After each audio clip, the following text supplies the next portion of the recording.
So Neil, if you had to right now decide that free will does exist or doesn't exist, what would you prefer? My thinking over the recent years, because I didn't used to think about this at all, my thinking over recent years is leaning towards the absence of free will for practically everything we think and do in our lives.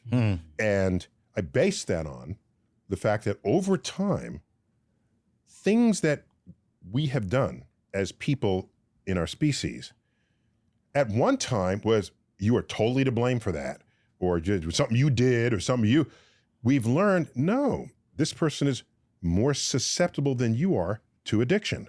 Right. There's a biochemistry there. This person cannot just be made the life of the party because they're on the autism spectrum. They don't control that in the way you might think they should, just because you're the life of the party. As you add up all of these things, let's go back to epilepsy, where before that was even a word, you were occupied by the devil. Did you do something bad? Or, well, you knew it was not, everyone knew you were not in control of it. But today, no one is saying, did you have the free will to not have an epileptic seizure? Of course not. Do you have the free will to not be depressed? The person who's ready to jump off the bridge, in that instant, do they have the free will to not jump off the bridge?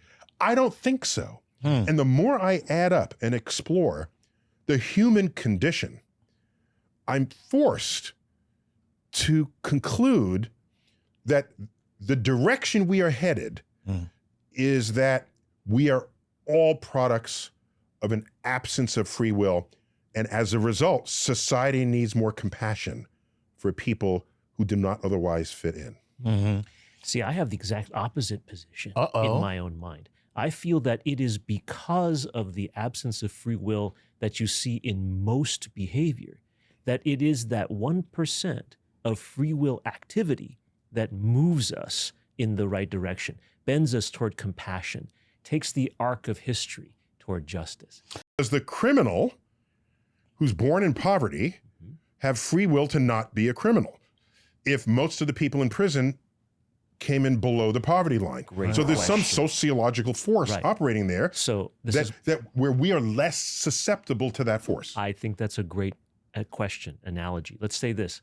Say those folks who have been branded criminals by our society are incarcerated. Yes. We can then, who were fortunate enough not to face those same circumstances, who are not incarcerated, can look at these incarcerated people and instead of saying we must keep them away from society, welcome them back. So that's called restorative justice. Yeah, that's and what you're that's a talking free about. will example of the exercise of free will